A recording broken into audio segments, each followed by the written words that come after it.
салом алейкум бинандагони гиромӣ. бинандагони гиромӣ шуморо бо тозатарин хабару гузоришот дар барномаи иттилоотии ахбор аз телевизиони Тоҷикистон ошно месозем. Дар студия бо шумо ёр Муҳаммад Самад ва Наргиз Шарифзода. Дар намоишгоҳи байналмилалии универсалии Тоҷикистон 2022 ки имрӯз дар шаҳри Душанбе оғоз гардид, намояндагони беш аз 70 корхонаву ширкатҳои саноатӣ иштирок карда номгӯи зиёди молу маҳсулоти ватаниро ба намоиш ва фурӯш гузоштанд. гузориши ҳамкорони мо идомабахши ин мавзӯъст. яке аз роҳҳои ҷалби бештари сармояи дохиливу хориҷӣ таъсиси коргоҳу корхонаҳои нави саноатӣ ва афзоиши ҳаҷми истеҳсоли маҳсулоти рақобатпазири ватанӣ ин дар сатҳи баланд ташкил намудани намоишгоҳҳо ва форумҳои байналмилалӣ мебошад ки баҳри татбиқи ин ҳадаф пайваста аз ҷониби ҳукумати мамлакат тадбирҳои муҳиму саривақтӣ амалӣ карда мешавад. намоишгоҳи байналмилалии универсалии Тоҷикистон 2022 ки бо ибтикори палатаи савдо ва саноати ҷумҳурии Тоҷикистон аз 24 то 26 июн дар маҷмӯаи варзишии манежи шаҳри Душанбе баргузор мегардад. дар он асосан маҳсулоти истеҳсолнамудаи корхонаҳои ватанӣ ва дигар намуди хизматрасониҳои тиҷоратӣ муаррифӣ карда мешавад. сол аз сол баргузор намудани чунин намоишгоҳҳо зиёд шуда истодаанд ва палатаи савдо ва саноати ҷумҳурии Тоҷикистон дар асоси нақшаи кори худ низ кӯшиш бурда истодааст ки чунин чорабиниҳоро зиёд гардонад. дар чорабинии имрӯза беш аз 70 ширкатҳои ҳам ватанию ҳам хориҷӣ ширкат варзиданд. ширкатҳои мо яъне соҳаҳое ки имрӯз ширкатҳои мо муаррифӣ карда истодаанд сол аз сол зиёд шуда истодааст. боиси ифтихор аст ки мо имрӯз дар соҳаи мошинасозӣ, дар соҳаи кимиё, дар соҳаи саноати сабук, хӯрокворӣ ва ҳамзамон хизматрасониҳо чандин ширкатҳо молу маҳсулоти худро ба маърази меҳмонон гузошта истодаанд. ин намоишгоҳҳо барои истеҳсолкунандаҳои ватанӣ як маҳак, як қувваи асосие мешавад ки пешбурди фаъолияти иқтисодии худро хуб мекунанд ва ҳамчунин дар рушди иқтисодиёти миллӣ саҳм мегузоранд. аз ҷумла минтақаи озоди иқтисодии Данғара ҳам дар ин намоишгоҳ молҳои истеҳсолкардаи ватаниро пешниҳод намудааст ки ин молҳо пеш аз ҳама молҳои воридивазкунанда мебошанд. дар маросими ифтитоҳи ярмаркаи Тоҷикистон 2022 намояндагони ҳукумати ҷумҳурии Тоҷикистон ва ширкатҳои саноатӣ аз ҷумҳурии Ӯзбекистон, Олмон, Эрон, Россия, Корея, Чин ва Тоҷикистон иштирок карда муносибатҳои тиҷоратии Тоҷикистонро бо кишварҳои дуру наздик мусбат арзёбӣ карданд. фазои мусоиди соҳибкорию сармоягузорӣ имконият фароҳам сохт ки бо дастгирии ҳукумати мамлакат ҷалби сармояи дохиливу хориҷӣ ва саҳми соҳибкорони ватанӣ дар мамлакат корхонаҳои нави саноатӣ бо ворид намудани дастгоҳу технологияи муосир бунёд ва дар ин замина нафарони зиёд бо ҷои кор таъмин гарданд. беҳтарин намоишгоҳе ки дар соли 2022 баргузор шуда истодааст ҷамъияти дорои маҳсулоти маҳдуди истеҳсоли тӯла профили тоҷик ки дар шаҳри ҳисор ҷойгир аст истеҳсолкунандагони ватанӣ ба ҳисоб меравад. маҳсулоти мо профил шефир ва дигар кишварҳо содирот карда мешаванд. мо дар ҳамин ҷо иштирок дорем. барои ояндаи маҳсулоти ваи мо таъсири калон мерасонад. барои ки шинос мешаванд якумаш, дуюмаш соҳибкоро намедонанд ки бисёртар аз куҷо ин чизро дастрас кунанд. дар доираи чорабинии мазкур мол истеҳсолкунандагони ватанӣ ҳамзамон имкон доранд ки бо соҳибкорону сармоягузорони кишварҳои хориҷӣ ва шарикони нави рушд ҷиҳати тақвияти ҳамкориҳои тиҷоратӣ ва бастани созишномаҳои нави ҳамкорӣ суҳбату вохӯриҳои судманд анҷом диҳанд. бен Ибраҳим Эрбир. ман Ибраҳим Эрбир ҳастам. ин намоишгоҳ дар ин ҷо бисёр дар як сатҳи баланд баргузор гардид. агентии ТИКа дар ҷумҳурии Тоҷикистон зиёда аз 30 сол мешавад фаъолият бурда истодааст. давоми 30 сол мо дар Тоҷикистон лоиҳаву фаъолиятҳои зиёде амалӣ гардондем. то ин ҷониб наздики 500 лоиҳаро татбиқ намудем. ин тадбир пеш аз ҳама ба рушди бесобиқаи соҳаи саноат ки солҳои охир ба ин бахши афзалиятноки иқтисодиёт таваҷҷӯҳи бештар мегардад мусоидати фаъол менамояд. корхона аз 26 августи соли 2021 ба истифода дода шуд. то ҳамин рӯза 400 тонн маҳсулот истеҳсол кардем ва содирот карда шудааст. аллакай дуюм бор аст дар намоишгоҳҳои байналмилалӣ иштирок кардем. меҳмонон аз хориҷ ва аз дохили кишвар дидан карданд. ба сифати маҳсулоти мо меҳмонон баҳои баланд доданд ва баъзе пешниҳодҳо ҳам шуд ки ҳамкорӣ кунем ва дар оянда ният дорем ки мо маҳсулотҳои худро ба хориҷи кишвар содир кунем. дар ширкати ҷдмм Точфилис корбарӣ мекунам. заводи Точфилис бо мехҳои печдор шурубҳо ва самиресҳо истеҳсол мекунем. ҳамаи намудҳои шурубҳои самиресҳоро истеҳсол мекунем. барои тахтаҳо, барои металлҳо мо дар давоми 2 сол содирот карда истодем. моҳҳои наздик мо бо Ӯзбекистон ҳам ҳамкории худро баррасӣ карда сар кардем. дар тоҷикистон фазои мусоиди сармоягузорӣ фароҳам оварда шуда қонун дар бораи ҳимояи сармоягузорон амал мекунад. дар ҳудуди минтақаи озоди иқтисодии суғд, данғара, куллоб, панҷ, ишкошим барои пешбурди фаъолияти соҳибкорӣ шароити мусоид фароҳам оварда шуда барои сармоягузорон имтиёзҳо муайян карда шудааст.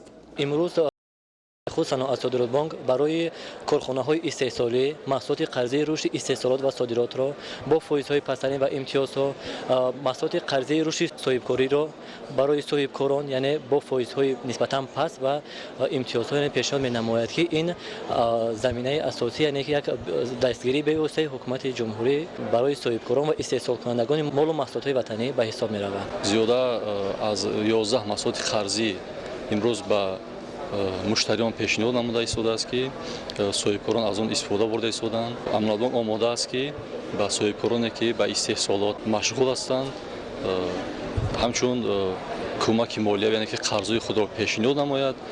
қарзҳо барои соҳибкорони истеҳсолӣ нисбатан бо фоизҳои имтиёзнок пешниҳод карда мешавад. намоишгоҳи байналмилалии универсалии Тоҷикистон 2022 то рӯзи 26 июн идома меёбад. дар намоишгоҳ қариб тамоми намуди маҳсулоти истеҳсоли Тоҷикистон дар соҳаи саноати хӯрокворӣ, сабук, мошинсозӣ ва дигар номгӯи молу маҳсулоти ивазкунандаи воридотӣ муаррифӣ карда мешавад. зоҳиршоҳи тағоимрот Ҳафизлои Садло, Душанбе, Ахбор. барномаи ахборро идома медиҳем. бинандаҳои азиз, баргузории фестивалҳои гуногун дар байни ҷавонон ва ба ин васила гузаронидани суҳбату вохӯриҳои судманд оид ба дастовардҳо ва пешравиҳои замони соҳиб истиқлолӣ, инчунин шиносоии ҷавонони мамлакат аз иншоотҳои бузурги фарҳангиву саноатӣ метавонад дар баланд бардоштани ҳисси ватандӯстии насли ояндасоз нақш гузорад. гузориш дар ин хусус. дар асоси нақшаи чорабиниҳои мақомоти иҷроияи ҳокимияти давлатии шаҳри Душанбе дар осорхонаи миллии Тоҷикистон фестивали дӯстии ҷавонони шаҳри Душанбе таҳти унвони ҷавонон дар масири истиқлол ва давлатдории миллӣ баргузор гардид. дар фестивали мазкур бештар дар мавзӯи нақши президенти кишвар муҳтарам Эмомалӣ Раҳмон дар эҳёи ваҳдат ва таҳкими давлатдории миллӣ ва таваҷҷӯҳу дастгириҳои пайвастаи раҳбарияти олии кишвар ба қишри ояндасози кишвар ҷавонон суханрониҳо карда шуд. гуфта шуд ки ҷавонон бояд аз ҳама қишрҳои ҷомеа бештар фаъол бошанд, tashabbusҳои созанда пешниҳод намоянд, рамзҳои давлатӣ, муқаддасоти миллӣ ва дастовардҳои истиқлолиятро ҳифз кунанд. дар ҳаёти сиёсиву иҷтимоии Тоҷикистони азиз бо дасту дили гарм ва нерӯи бунёдкорона ширкат варзанд, амнияти давлат ва шарафу номуси ватандориро ҳимоя карда, худро аз ҳама хавфу хатарҳои номатлуби ҷаҳони муосир эмин нигоҳ доранд ва парчамбардори ин сарзамин, марзу бум ва кишвари муқаддасамон бошанд. фестивали дуюми байналмилалии эҷодиёти бадеии кӯдакон ва наврасон шукуфаҳои пойтахт оғоз гардид. фестивали мазкур то 26 июн идома ёфта барои иштирокчиёни бахшҳои озмунии фестивал инчунин сайри боғҳои истироҳативу фароғатӣ, осорхонаҳо ва дигар муассисаҳои фарҳангиву фароғатии шаҳри Душанбе ташкил карда мешавад. гузориши хабарнигорони мо дар ин мавзӯъ.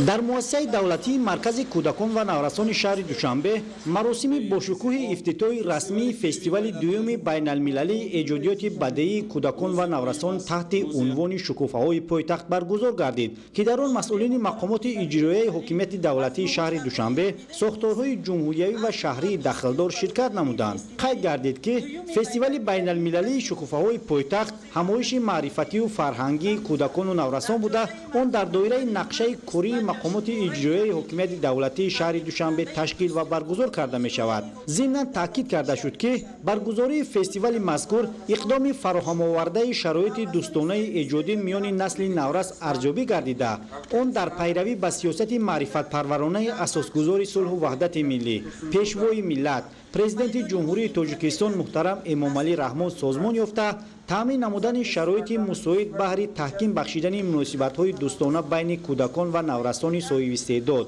омӯзиш ва арҷгузорӣ ба таъриху фарҳанг, адабиёту санъат ва тамаддуни ҳамдигарӣ ва дар ин замина мусоидат намудан дар рушди эҷодиёти мусиқию бадеии насли наврас ва муаррифӣ намудани Душанбе ҳамчун шаҳри дорои имкониятҳои рушди кӯдакон арзёбӣ мегардад. муассисаи давлатии маркази кӯдакон наврасони шаҳри Душанбе муаззаф гардид ки дар доираи қарори дахлдори муҳтарам раиси шаҳри Душанбе фестивали мазкурро дар тӯли аз 22 то 26 июн ташкил ва баргузор намояд ва дар фестивали мазкур аз Федератсияи Россия, Ҷумҳурии Қазоқистон, Ҷумҳурии Ӯзбекистон меҳмонон ҳузур доранд ва инчунин мақсади баргузории ин фестивал ин дӯстӣ байни кӯдакон ва наврасони кишварҳои узви иттиҳоди давлатии мустақил мебошад.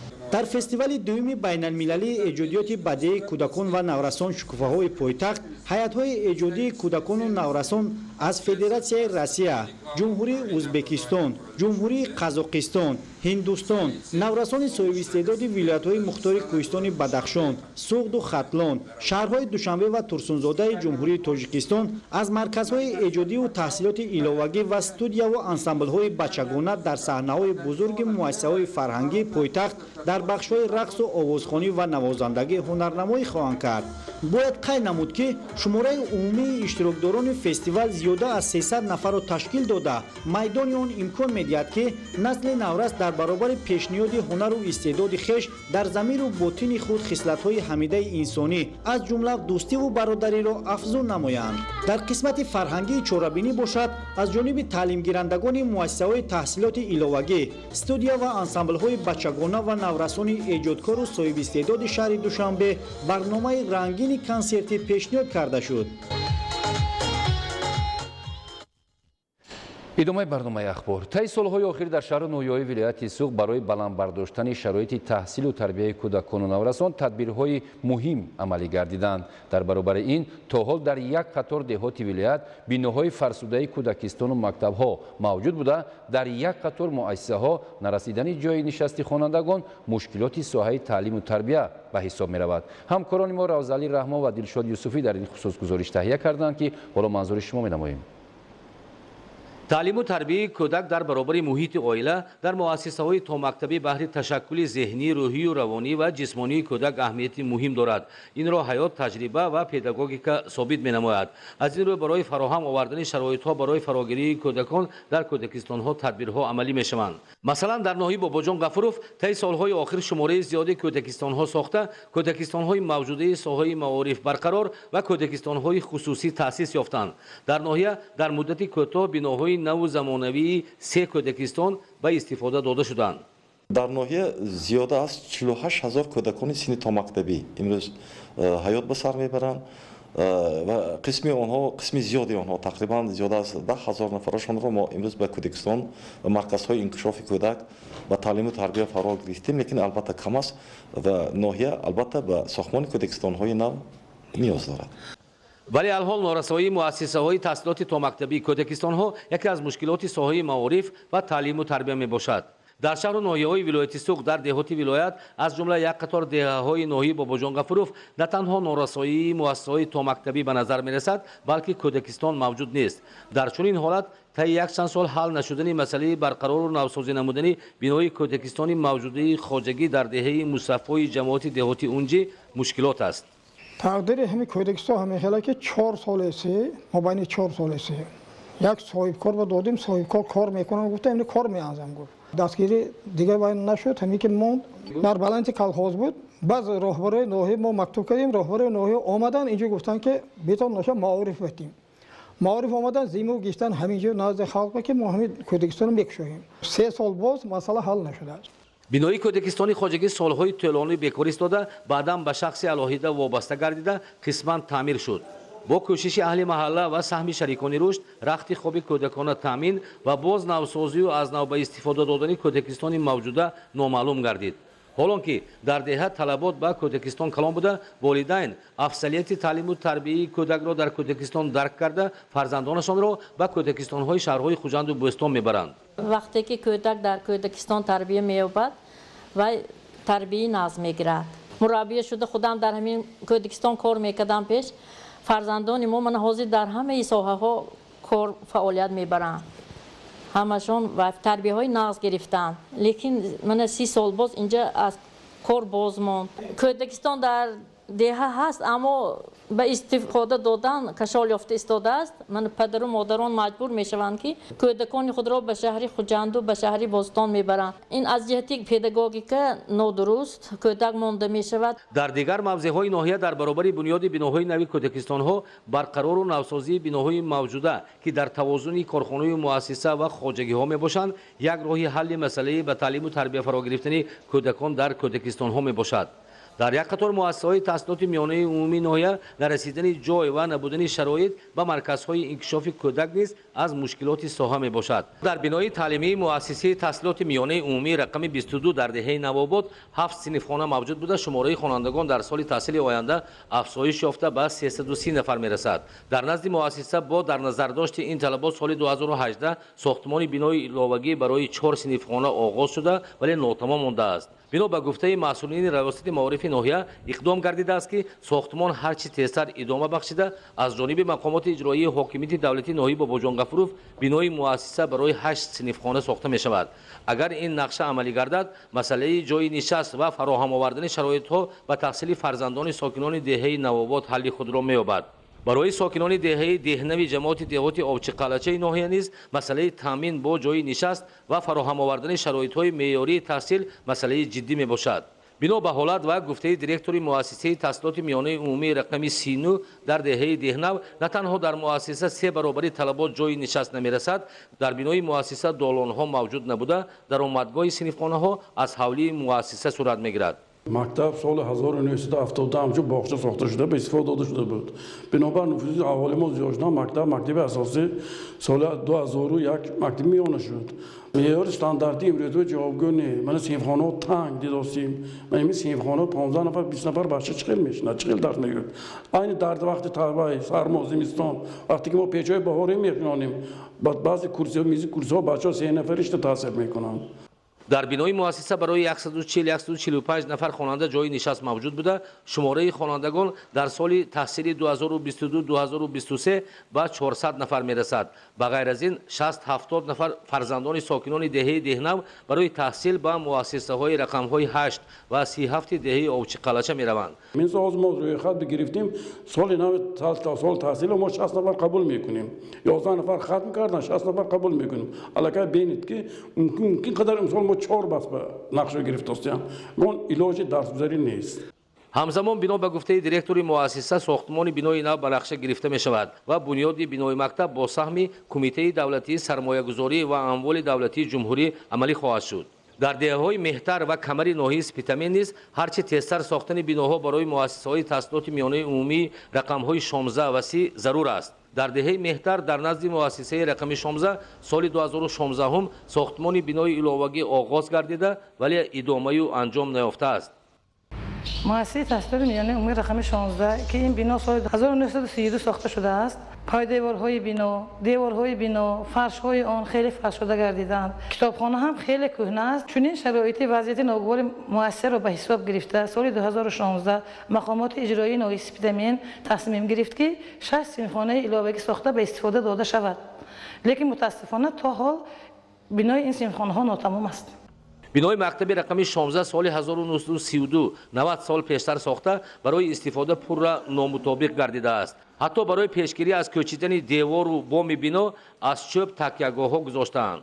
ҳолати бино, вазъияти муассиса ва шароити мавҷуда ба ягон шарҳу баёни иловагӣ ниёз надорад.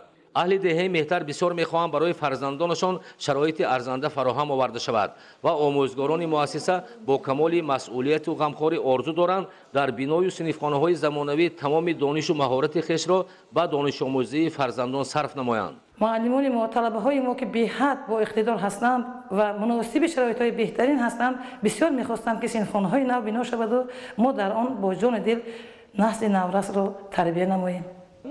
اگر مسئولین ناحیه سپیدامین، وزارت معارف و علم جمهوری و دیگر مسئولان ساحه این حالت ناگوار مؤسسه را از نزدیک دیده با مسئولیت شناسی مناسبت میکردند، مثلا تا این درجه وضع جدی نمیگرفت، زیرا عاید به ساختمان بنای مؤسسه یگان حجت و نقشه عملی مشخص موجود نیست. بهتر شدن صفت تحصیلات از شرایط ارزنده علم‌آموزی وابسته می‌باشد. در شهر لیوکان شروع از 1 ایون تعمیر جوری مؤسسه‌های تعلیمی آغاز گردیده است. از جریان عمل‌های آبادکاری در بخش معارف شهر لیوکان همکاران ما گزارش می‌دهند. در شهر لیوکان تعمیر مؤسسه‌های تعلیمی آغاز گردید. امکانات در قیاس با سال‌های قبلی برتریت دارد. در لیسه‌های رقم 1 و 2 اطلاع دادند که برای تعمیر بیناهای اساسی و همه صنفخانه‌های مؤسسه‌ها شرایط خوب وجود دارد. تعمیرات قسمان در لابراتوار سرنشه در صنفخانه‌ها سرشیدگی و صنفخانه‌ها پوشیدگی شد تعمیر مجهز می‌گردانیم. صنف ابتدایی میز و کرسی نوترین کرده شده است. تعمیر جوری علاقه رفته شده است. طبق نقشه چهاربین‌های بخش معارف باید تا 1 ایول سال جاری مؤسسه‌های تعلیمی از تعمیر قسمت درونی مؤسسه‌های تعلیمی باید از تعمیر پوره برآیند و بعداً طبق نقشه چهاربینی‌ها از تا 1 آگوست سال جاری تمام مؤسسه‌های شهر باید از تعمیر جاری به پورگی برآیند. در بهتر نمودن فضای علم‌آموزی مسئولیت خوبی آموزگاران به نظر می‌رسد. همین گونه امکانیت موجب گردید که در اکثر تعلیمگاه‌های شهر لیوکان بیش از 30% صنفخانه‌ها تعمیر جاری کرده شدند. تعمیر صنفخانه‌ها رفته شده است. علاقه 60% صنفخانه‌های ما از تعمیر برآورده شد. تا 10 ایول ما پورا مؤسسه را از تعمیر جاری خوشصفت برآوریم. با سال نو تحصیل 2022-23 پورگی آماده هستیم. در شهر لیوکان بیش از 15 مؤسسه تعلیمی و 2 لیسه دولتی فعالیت می‌کند. فضای علم‌آموزی سال تا سال بهتر می‌گردد. مسئولین بخش معارف قبل از همه کوشش می‌کنند که صنفخانه‌ها را همه‌جانبه آماده و مجهز گردانیده به دوره زمستان‌گذرانی از حاضر آمادگی بگیرند. در اکثر مؤسسه‌های تعلیمی شهر لیوکان مشاهده کردیم که کار در سمت آماده‌سازی صنفخانه‌ها به سال نو تحصیل خوب جریان دارد. در مؤسسه تحصیلات رقم 6 شهر لیوکان تعمیر با صفت رفته شده. برای سال خوانی آینده ما تیاری داده شدیم. علاوه برای برطرف نمودن نارسایی صنفخانه‌ها در حدود مؤسسه 8 صنفخانه از طرف حکومت جمهوری تاجیکستان ساخته شده است که در آینده نارسایی برطرف می‌گردد. باقی مانده صنفخانه علاوه به اندازه 80% تیار شده است. در روزهای نزدیک آنها هم آماده میشن. در شهر بختر نیز با دستگیری‌های حکومت جمهوری تاجیکستان نارسایی صنفخانه‌ها برطرف کرده می‌شود. به استقبال 35 سالگی استقلالیت دولتی جمهوری تاجیکستان در نزد مؤسسه تعلیمی رقم 6 که از کلانترین دبستان‌های مرکزی ولایت ختلان محسوب می‌یابد، بینای ایلوگی تعلیمگاه بنیاد کرده ایستادند. در سال 2022 در حساب بودجت محلی حکومت دولتی شهر بختر در روی خط انشاءات ساخته شده اداره ساختمان شهر بختر زیاده از 10 انشاءات به نقشه گرفته شده است که از آن 3 انشاءات در سمت معارف پیش بینی شده است.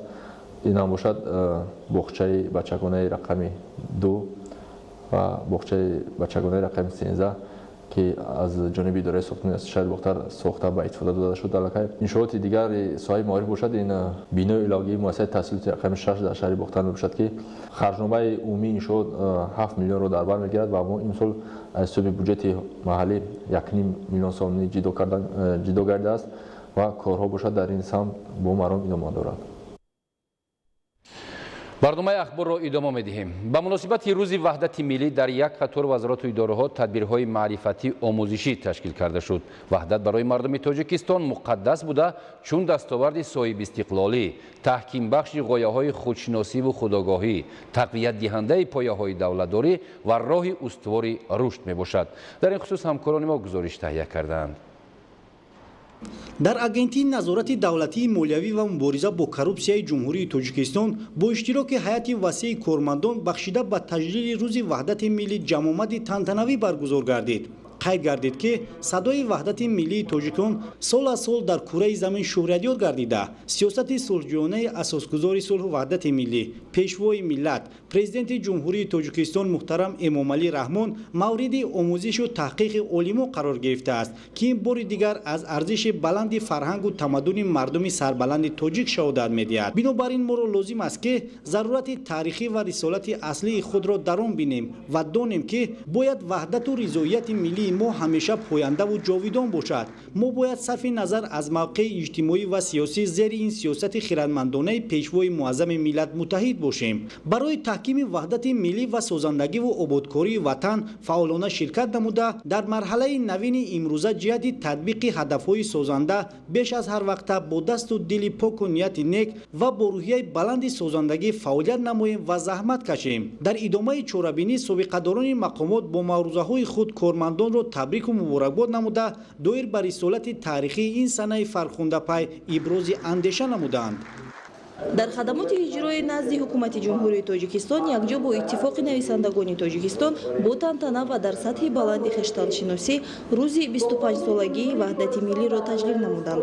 رهبریت خدمات اجرای نزد حکومت جمهوری تاجیکستان ضمن افتتاح چوربینی ذکر نمودند که وحدت ملی چون عامل تقویت دهنده استقلال دولتی سرنوشت تاجیکستان را به مجرای صلح و صلاح، یکدیگر فهمی، سرجمی، سازندگی و آبادکاری روانه ساخت که در محور آن بواسطه اساسگذار صلح و وحدت ملی پیشوای ملت محترم امامعلی رحمان قرار دارند. نمایندگان اتفاق نویسندگان تاجیکستان قید نمودند که با وجود تحولات جهانی معاصر سرعت بلند جهانی شوی برخورد تمدن‌ها، وضع پر اختلافی منطقه و جهان سالم نگاه داشتن فضای امنیتی کشور و با وجود این ترقی دادن تمام ساحه‌های خواجگی خلق هر فرد وطن دوست و خودآگاه را وادار می‌سازد که اطراف سیاست خردمندانه پیشوای ملت بهر امنیت و آبادی وطن کمر همت بندند. در جریان همایش تذکر داده شد که کارمندان خدمات اجرای نزد حکومت جمهوری تاجیکستان در برابر جامعه کشور در رشد و تحکیم استقلال و وحدت و دیگر ارزش‌های مقدس ملی صدقاً سهم می‌گذارند. امروز با مناسبت 25مین سالگرد روز وحدت ملی در مجلسگاه خدمات گمرک نزد حکومت جمهوری تاجیکستان ملاقات برگزار گردید. ذکر شد که این سنه مبارک روند شکلگیری تحولات من بعده تاجیکستان را دگرگون ساخت و امید و آرزوی مردم و جامعه جهانی را به فردای نیک، به صلح و وحدت و سازندگی ها بیدار کرد. وحدت ملی در ردیف استقلالیت دولتی ارزشمندترین و مقدسترین دارایی مردم ما به حساب می رود و مثل وطن و مثل مادر وحدت ملی عامل ثبات و آسایش در همه گونه دولت و گروی پیشرفت و شکوفایی آن به شمار می رود. موفقیت هایی که کشور ما ضمن سالهای صاحب استقلالی به دست آورده است گواهی روشن گفته های بالا اند. به اندیشه اشتراکچیان حالت های امروزه جهان ما را وادار می سازد که به تعلیم و تربیت جوانانمان دقتی باز هم بیشتر دهیم. احساسات خودشناسی و وطن دوستی آنها را توسط دانش و معرفت تقویت ببخشیم. وحدتمان را که دستاورد بی‌نظیر ملت است جاویدان استوار و پابرجا نگه بداریم. وحدت ملی در تاریخ نوین دولتداری ملت تاجیک بازیافتی ارزشمندترین می باشد، زیرا آن برای عملی گردیدن آرمان‌های خلقمان که با قلبی پر از امید انتظار صلح و آرامی و دوستی و همدیگر فهمی بودند زمینه واقعی گذاشت. در بانک ملی تاجیکستان بخشیده به روز وحدت ملی جمع آمدی تنتنوی برگزار گردید که در آن رهبریت و کارمندان اشتراک داشتند. تاکید کرده شد که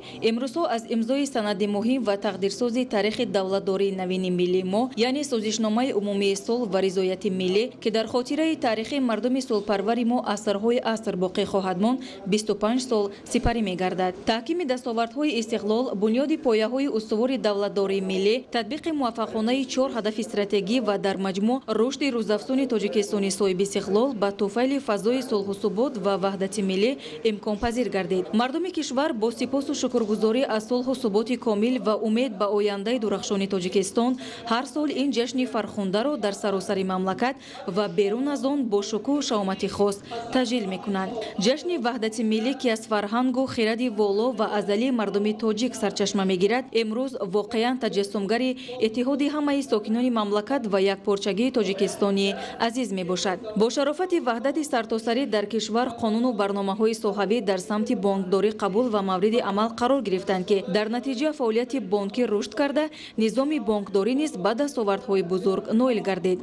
در شهر دوشنبه از جانب حزب خلقی دموکراتی تاجیکستان در ناحیه سینا همایش معرفتی دایر به ترغیب دستاوردهای استقلال دولتی، حفظ ثبات و امنیت، ارزش‌ها و منفعت‌های ملی بخشیده به روز وحدت ملی برگزار گردید. ضمن افتتاح چهاربینی نماینده حزب خلقی دموکراتی تاجیکستان ذکر نمودند که با تکیه به سبق‌های تاریخ و خرد مردم فرهنگسالار تاجیک تلاش‌های پیوسته پیشوای ملت محترم امامعلی رحمان به خلق تاجیک میسر شد که дар муддати кӯтоҳ пеши роҳи низои даҳшатноки дохилиро гирад барои интихоби низоми давлатдории муосир ва рушди мамлакат заминаи мусоид фароҳам оварад.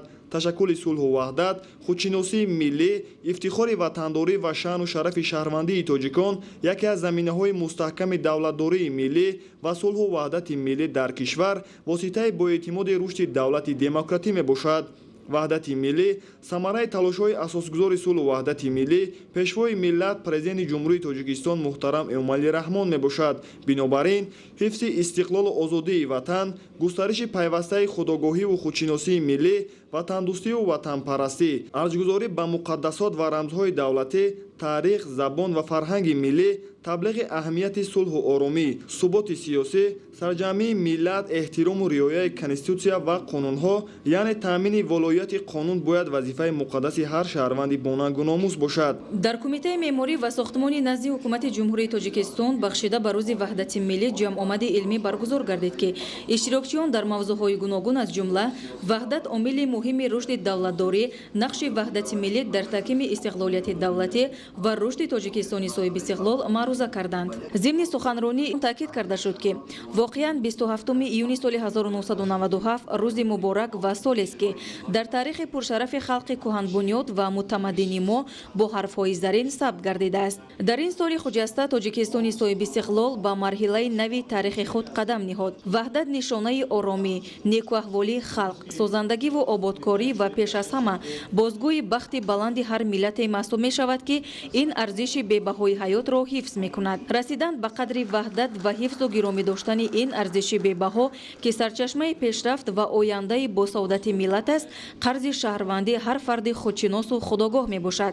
зеро устувору бегаза нигоҳ доштани ваҳдати миллӣ маҳз имрӯз аз дониш ва ақидаи устувори ҷавонони хештаншинос вобастагӣ дорад. кормандони саридораи бойгонии назди ҳукумати ҷумҳурии тоҷикистон низ рӯзи ваҳдати миллиро бо баргузор намудани чорабинии илмӣ таҷлил намуданд. таъкид карда шуд ки ваҳдати миллӣ ба рушд ва раванди давлатдории навини тоҷикон нақши калидӣ гузошт. ваҳдат барои миллати тамаддунофар ва сулҳуофари тоҷик ба як мактаби эътимодбахшу тақдирсоз табдил ёфта бешубҳа сарчашмаи кулли созандагиву бунёдкориҳо гардид. аз лаҳзаи ба имзорасии созишномаи умумии истиқрори сулҳ ва ризояти миллӣ дар тоҷикистон мардум ба ваҳдат, сулҳу суботи фарогир ва ояндаи неки дурахшони кишвару миллат бовар намуданд ва имрӯз хушбахтона ҷумҳурии тоҷикистон дар марҳилаи нави рушду инкишоф бо қадамҳои устувор пеш рафт. баромадкунандагон зимни суханронӣ ҳифзи дастоварди нодир ва таърихии халқамонро, яъне ваҳдати миллӣ, вазифаи муҳимтарин ва аввалиндараҷаи ҳамаи мардуми тоҷикистон арзёбӣ карданд. танҳо кору заҳмати садоқатманданои мо метавонад заминаи боэътимоди пешрафт ва рушди тамоми соҳаҳо дар мамлакат гардад. аҳамияти байналмилалии сулҳи тоҷикон таҳти чунин унвон имрӯз дар академияи идоракунии давлатии назди президенти ҷумҳурии тоҷикистон конференсияи илмии назариявӣ бахшида ба 25-солагии ваҳдати миллӣ баргузор гардид. маҳз бо кӯшишҳои пайгиронаи пешвои миллат президенти ҷумҳурии тоҷикистон муҳтарам Эмомалӣ Раҳмон миллати парешон сарҷамъ омад, мамлакат обод шуд, пеш рафт ва имрӯз дар чеҳраи ҳар фарзанди тоҷик нишоту хурсандӣ ҳувайдост ва сулҳу ваҳдат пойдор аст. гуфта шуд ки ваҳдати миллӣ ифтихор, мерос ва рамзи муосири мост ки фарҳанги баланди сулҳпарварии мардуми тоҷикро таҷассум мекунад. маҳз ваҳдату ягонагӣ буд ки рушди босуботи соҳаҳои мухталиф таъмин гардида ҷумҳурии тоҷикистон дар арсаи байналмилалӣ чун кишвари демокративу ҳуқуқбунёд ва дунявӣ шинохта шуд. тоҷикон баъди ҳазор сол бори дигар собит карданд ки чун миллати асилу тамаддунофар соҳибдавлату соҳибмиллатанд. бо шарофати ба ваҳдати комил расидани миллати тоҷик тамоми соҳаҳо бахусус соҳаи илму маорифи кишвар рушд намуда ба пешравиҳои назаррас ноил гардид. имрӯз ба истиқболи 25-солагии рӯзи ваҳдати миллӣ дар филиали ҷамъияти саҳумии кушодаи шабакаҳои тақсимоти барқ дар шаҳри душанбе чорабинии сиёсӣ фарҳангӣ доир гардид. воқеан ҳам ваҳдати миллӣ ва таҷрибаи сулҳофаринии тоҷикон аз ҷумлаи сабақҳои басо арзишмандест ки ҳам дар дохили кишвар ва ҳам дар сатҳи ҷаҳонӣ мавриди қабулу омӯзиш қарор гирифт. ваҳдати миллӣ дар таърихи навини давлатдории миллати тоҷик бозёфти арзишмандтарин мебошад, зеро он барои амалӣ гардидани ормонҳои халқамон ки бо қалби пур аз умед интизори сулҳу оромӣ ва дӯстиву ҳамдигарфаҳмӣ буданд заминаи воқеӣ гузошт. зимни суханронии иштирокчиён аз дастовардҳои соҳаи энергетикаи мамлакат ёдоварӣ намуда ҳамчунин иброз доштанд ки бо назардошти аҳамияти муҳим доштани ин дастовард ки мардуми тоҷикро аз гирдоби ҷанги шаҳрвандӣ берун намуд, таъкид доштанд ки ғояи ваҳдати миллӣ дар як марҳилаи тақдирсози таърихӣ ҳамчун омили нерӯманди иттиҳоди ҷомеаи мо хизмати бузургу пурарзишро анҷом дод.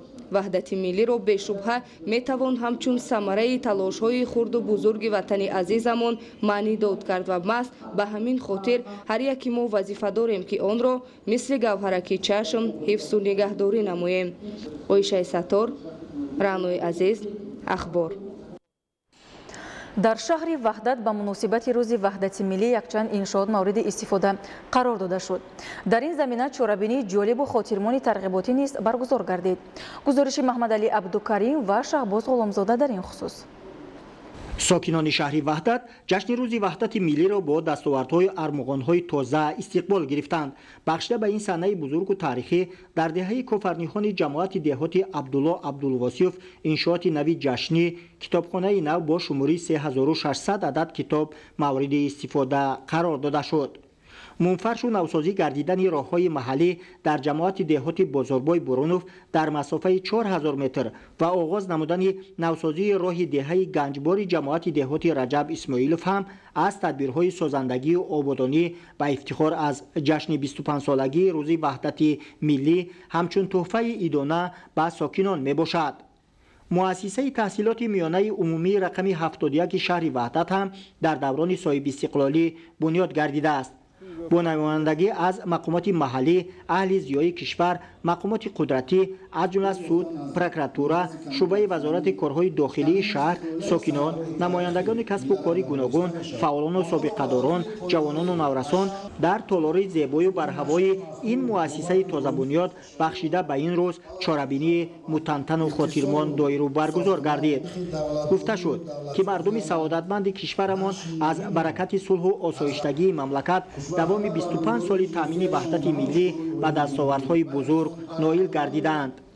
дар ин давра ҷумҳурии тоҷикистони соҳибистиқлол тавонист ки ба зиёда аз 200 давлати дунё ҳамкориҳои гуногунсоҳа ба роҳ монда бо ин васила ба пешрафтҳои зиёд ноил гардад. саҳмгузорӣ дар ободии ватан, ҳифзи музаффариятҳои соҳибистиқлолии мамлакат моро умед ба ояндаи дурахшони кишвар менамояд. аз ин рӯ ҳар нафар аз аҳли ҷомеаро мебояд ки бо иштироки фаъолона дар ободкориҳои кишвар саҳмгузорӣ намуда насли ояндасози миллатро дар рӯҳияи ватандӯстиву хештаншиносӣ ва зиракии сиёсӣ тарбия намоем. барномаи рангину хотирмони кормандони қасди фарҳанги шаҳри ваҳдат тантанаҳои чорабинии сокинону меҳмононро ҷолибу диданӣ намуд. роҳандозии маҳфили судманду хотирмонӣ бо ибтикори кумитаи иҷроияи ҳизби халқи демократии тоҷикистон дар шаҳри ваҳдатро ки бо иштироки аҳли зиё, фаъолону собиқадорон ва наврасону ҷавонони шаҳр доир гардид, метавон ҳамчун тадбири ватандӯстона ба ифтихор аз солгарди рӯзи ваҳдати миллӣ унвон намуд. дар чорабинӣ зикр гардид ки дастовардҳои даврони соҳибистиқлолии мамлакат ва рушди соҳаҳои гуногуни кишварро ки ҳамарӯза ба назар мерасад нишона аз ваҳдати миллӣ мебошад. гуфта шуд ки бо таваҷҷӯҳ аз дастгириҳои пайвастаи асосгузори сулҳу ваҳдати миллӣ пешвои миллат президенти ҷумҳурии тоҷикистон муҳтарам Эмомалӣ Раҳмон дар тамоми ҷаҳон кишвари мо ҳамчун мамлакати сулҳуофар муаррифӣ гардидааст. тадбири имрӯза баргузор намудаи кумитаи иҷроияи ҳизби халқи демократии тоҷикистон дар шаҳри ваҳдат бо барномаи рангини аҳли фарҳанги шаҳр ҷолибу хотирмон гардид. Маҳмадалӣ Абдукарим, Шаҳбоз Ғуломзода, Ваҳдат, Ахбор. бинандагони гиромӣ, сокинони ноҳияи Кушониён тасмим гирифтанд ки дар радифи вусъат бахшидани кишту кори такрории заминҳои кишоварзӣ ба захираи маҳсулоти аввалия барои 2 соли оянда диққати ҷиддӣ дода, ҳамзамон дар таъмини бозори истеъмолӣ бо маводи хушсифати озуқаворӣ ва бо ин васила дар пешгирӣ аз хавфҳои эҳтимолӣ ба иқтисоди миллӣ тадбирҳои ҷиддӣ андешанд. идомаи мавзӯъ дар гузориши ҳамкорони мо Худоидоди Раҷаб ва Искандари Саид аз ноҳияи Кушониён. در دایره دستور سپارش‌های سرور دولت وابسته به استفاده ثمرناک هر وجب زمین و به این وسیله پیشگیری از بلوروی به نظام نرخ و نوای محصولات کشاورزی همچنین ذخیره محصولات اولیه برای 2 سال آینده امروز ساکنان و زحمتکشان ناحیه کشانیان کشت و کار تکراری را وسعت تازه می‌بخشند. طوری مشاهده می‌گردد در برابر تیزانیدن جریان کشت و کار تکراری در خواجگی‌های دهقانی و کوپراتیوهای استحصالی همزمان ساکنان ناحیه با استفاده از قطعه‌های نزدیک‌حولگی و زمین‌های یاریرسانی پرزیدنتی با کشت و پرورش زراعت‌های گوناگون کشاورزی اهمیت زیاد ظاهر می‌نمایند. چینیگل نعیمова ساکن 72 ساله دهه گلستان جماعت دهات مهنت‌آباد زمین را منبع اساسی درآمد خانواده خود دانسته همساله با کشت و پرورش غله‌دانگی و سبزیجات‌های بروقتی از قطعه‌های نزدیک‌حولگی و یاریرسان حاصل فراوان به دست می‌آورد. به گفته این بانوی روزگار دیده با شرافت مهنت صادقانه اهل عائله آنها تا امروز روزگار خود را از حساب ذخیره حاصل برزیاد سال گذشته زمین تامین نمودند. با راه بلندی از نتیجه حاصلناکی قطعه‌های کارم عین زمان آنها به قدر کافی محصولات گوناگون را ذخیره نموده ایستادند. از مشاهده‌ها برمی‌آید که با فرهنگ بلند استفاده برای زمین نزدیک‌حولگی این خانواده زحمتکش سال از سال سطح اقتصادی عائله را بهتر نموده برای خود شرایط خوب زندگی را فراهم نمودند. در این شب روز ساکنان تمام جماعت‌های شهرک و دهات ناحیه کشانیان جهت ذخیره نمودن محصولات اولیه برای زمستان و بهار در پیش ایستاده از حال حاضر تردد بیشتر دیده ایستادند. ضمنی بازدید از انبارها و تهخانه‌های ساکنان جماعت دهات بختریان ناحیه معلوم گردید که مردم تجربه ذخیره تمام نمود محصولات کشاورزی را از بر نمودند. عائله شادعلی فتح‌اللهیف در برابر بسته‌بندی میوه و سبزیجات اینچنین ده‌ها نامگوی دانگی و لوبیاگی از جمله برنج و ماش، نخود، چارمغز و بادام و خشک میوه‌های گوناگون حاصل باغ و زمین‌های خود را برای 2 سال آینده انجام کردند. ساکنان جماعت شهرک بختریان برای بردوباشت روزگار خود ذخیره 2 ساله خود را از سرشوی حاصل غنداری بهاری سر کرده در همه خاندان ذخیره خود را تیار کرده ایستاده است. امروز در خاندان شهرمند فتح‌اللهیف ایستادیم که این کس برای ذخیره 2 ساله خوراکی خود در بانک‌های شیشگی محصولات‌های میوگی از آن جمله شفتالو، سیب، زردالو، آلوچه را محکم کرده به جای تاریکی انبارها جایگیر نمودند. در برابر این در انبارشان از میوه‌های سیب، زردالو، آلوچه میوه‌های خشک کرده هم نیز عین زمان دیده می شود. با مرور تجربه بسیار ساله خود بانوان ناحیه کشانیان همکنون ملکه آماده نمودن محصولات گوناگون را در ظرف‌های شیشگی از بر نموده برای غذای زمستان تمام نمود سبزیجات و پالزی و کبودی و میوه‌جات را با اصول‌های معاصر و طبق قاعده‌های سانیتری بسته‌بندی می‌کنند. طور کدبانوهای این خانواده ابراز می‌دارند با از خود کردن این هنرها می‌توان تمام موسم سال عائله را با همین گونه محصولات و نعمت‌های از زمین رویده تامین نمود. ما زن‌های دهات با اهل خانواده با فرزندانمون با کشت و کاری زمین‌های نزد حولگیمون دائما مشغول هستیم. اول کارتوشکا شینوندیم، بعد از آن با ما موش کوریدیم، لوبی کوریدیم. اینا چخیلی که شما اینا می‌بینید. انا موشامون چینده ایستاده‌ایم. لوبیاها نو سبزیده ایستاده اند. از حساب زمین‌های نزد حولگیمون ما ذخیره زمستانمون رو میکنیم و باقی مانده این ذخیره ها رو به بازار برده میفروشیم. از آن حساب ما سطح زندگیمون رو بلندتر میکنیم. ما اینمی همین زمینای نزد حولگی خیلی بیشتر کارتوشکا بود گرفتیم، جگوری کردیم. نصیب کنه جگوری را که گرفتیم با قریب تیرامویش سبزی میکنیم، 3 حاصل میگیریم. خیلی روزگار دا یاردم میتیا مودا. خلاصه همه همین محصولات را لوبی و موش و بعد اینا پامیدور و باقلاجان و بلغاری و همه چیزا رو میکوریم. طور ساکنان ابراز می‌دارند در ردیف تجربه خانوادگی همچنین امروز مسئولان مقامات اجرایی حکومت دولتی با مقصد بلند برداشتن معرفتناکی اهالی جهت ذخیره‌سازی مواد غذایی در تمام ده و محله‌های ناحیه چاره‌بینی‌های فهماندهی را طریق خانه به خانه برگزار نموده بهر استفاده مقصدناک هر وجب زمین و ذخیره محصولات زمستانه مصلحت‌های سودمند می‌دهند. خداداد رجب، اسکندر سعید برای برنامه اخبار.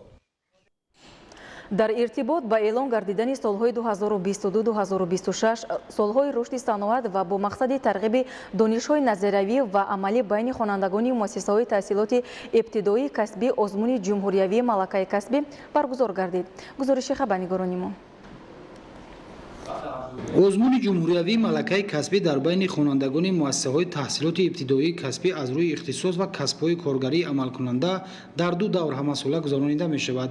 даври якуми озмуни мазкур анҷом ёфта дар даври ҷамъбастии ғолибон муайян карда мешавад. имрӯз зимини баргузории даври ниҳоии озмуни ҷумҳуриявии малакаи касбӣ ки бо иштироки роҳбарияти вазорати меҳнат, муҳоҷират ва шуғли аҳолӣ, омӯзгорони фанҳои тахассусӣ ва хонандагон сурат гирифт, вобаста ба муҳимияти озмуни мазкур дар шароити феълӣ изҳори назар карда шуд. таъкид гардид ки баргузории озмуни мазкур имкон фароҳам меорад ки наврасону ҷавонон бештар ба касбомӯзӣ майлу рағбат пайдо намоянд. дар даври дуюми озмуни ҷумҳуриявии малакаи касбӣ ки тариқи иҷрои корҳои амалӣ баргузор гардид, хонандагон бо як маҳорату истеъдоди баланд иштирок намуданд. бо ташаббуси бевоситаи вазорати меҳнат, муҳоҷират ва шуғли аҳолии ҷумҳурии Тоҷикистон ва бахшида ба солҳои 2022-26 эълон гардидани солҳои рушди саноат байни хонандагони муассисаҳои таҳсилоти ибтидоии касбӣ озмуни малакаи касбиро аз рӯи ихтисоси дузандагӣ ва аз рӯи ихтисоси кафшергари барқӣ ташкил намояд. қайд кардан ба маврид аст ки тибқи низомномаи озмуни малакаи касбӣ озмуни ҷумҳуриявии малакаи касбӣ дар ду давр сурат гирифт. даври якум даври минтақавӣ буд ва аз шумораи 165 нафар хонандагони муассисаҳои таҳсилоти ибтидоии касбӣ 86 нафар аллакай роҳ ёфтанд ва имрӯз бо мизбонии муассисаи давлатии таълимии литсеи касбии дузандагии шаҳри Душанбе ихтисосҳои марбута ташкил ва баргузор гарда истодааст. қайд кардан ба маврид аст ки тибқи низомномаи малакаи касбӣ озмуни малакаи касбӣ аз рӯи ихтисосҳои болозикр дар ду низом сурат мегирад. низоми якум тариқи тестӣ буда, даври дуюми он тариқи иҷроиши корҳои амалӣ сурат мегирад. барои ширкати фаъолона ва ишғоли ҷойҳои намоён як қатор хонандагони болаёбқад қадришиносӣ гардиданд. ҳадаф аз баргузории озмуни ҷумҳуриявии малакаи касбӣ дар байни хонандагони муассисаҳои таҳсилоти ибтидоии касбӣ такмили донишҳои назариявӣ ва амалӣ, инкишофи шавқу завқи хонандагон ба корҳои эҷодӣ, тарғиби касбҳои коргарӣ, фароҳам овардани шароити муносиб барои дарёфти хонандагони лаёқатманд, тақвияти тафаккури техникии онҳо ва рушди малакаи касбӣ мебошад. 23 июн рӯзи байналмилалии олимпӣ аз ҷумлаи чорабиниҳои асосии рӯзи олимпӣ даври марафонӣ ба ҳисоб меравад. дар тоҷикистон шоми 23 июн дар боғи наврӯзгоҳи пойтахт ба ифтихори рӯзи байналмилалии олимпӣ фестивали олимпӣ ташкил карда шуд. шарҳи бештари мавзӯъ дар гузориши раҳматшоҳи обид.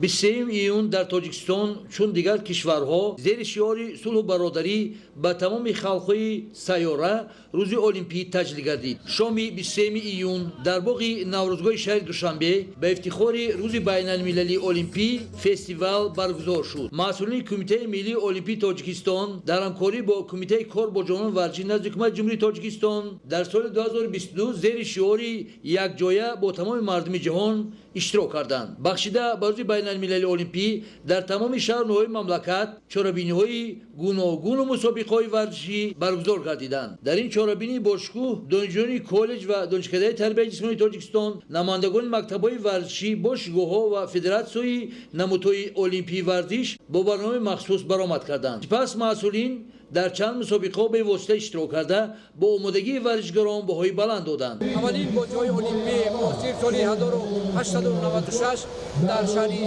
Афинаи Юнон ташкил ва баргузор карда шуд. кумитаи миллии олимпии ҷумҳурии Тоҷикистон бори аввал тими мунтахаби олимпии ҷумҳурии Тоҷикистонро дар бозиҳои олимпии соли 1996 ба шаҳри Атлантаи Амрико сафарбар намудааст ки парчами ҷумҳурии Тоҷикистон бори аввал дар бозиҳои олимпӣ соли 1996 парафшон гардид. аввалин бозиҳои олимпии муосир соли 1896 дар Юнон бо иштироки 241 варзишгар аз 14 давлат баргузор шуд. онҳо аз рӯи 9 намуди варзиш барои медалҳо рақобат намуданд. баъди бештар аз 100 сол дар бозиҳои олимпӣ соли 2004 дар Юнон наздики 15 000 варзишгарон аз 202 мамлакат дар 28 намуди варзиш ширкат варзиданд. Тоҷикистон аз соли 1996 در بازی‌های المپی اشتراک می‌کند و ورزشکاران ما 4 مدال المپی به دست آوردند که یک مدال طلا، یک مدال نقره، 2 مدال برنجی میباشد. مدال طلا به ورزشکار معروف کشور دلشاد نظرов منسوب است که سال 2006 در بازی‌های المپیاد تابستانی ریو د ژانیرو برزیلیا در رشته گرز اندازی به دست آورده است. مدال نقره را باشد یوسف عبدالسلام سال 2008 در بازی‌های المپی پکین در نمود گشتین طرز آزاد سزاوار شد. 2 مدال برنجی را باشد رسول باقری سال 2008 در بازی‌های المپیاد تابستانی پکین در نمود جودو و موزون چوری و سال 2012 در بازی‌های المپیاد لندن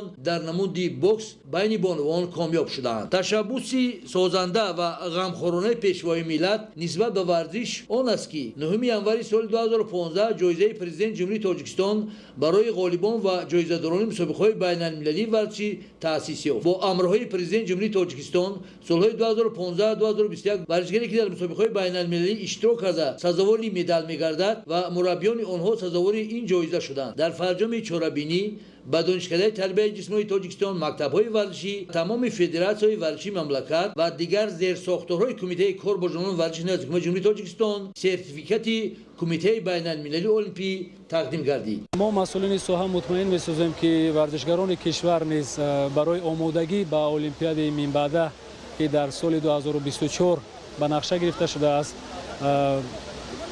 کمر همت می‌بندیم و برای دریافت و چهره‌های نوی ورزش و برای اشغال جایهای افتخاری در بازی‌های المپی من بعد یک نتیجه دلخواه برای دریافت نمودن نتیجه دلخواه ما کوشش می‌کنیم.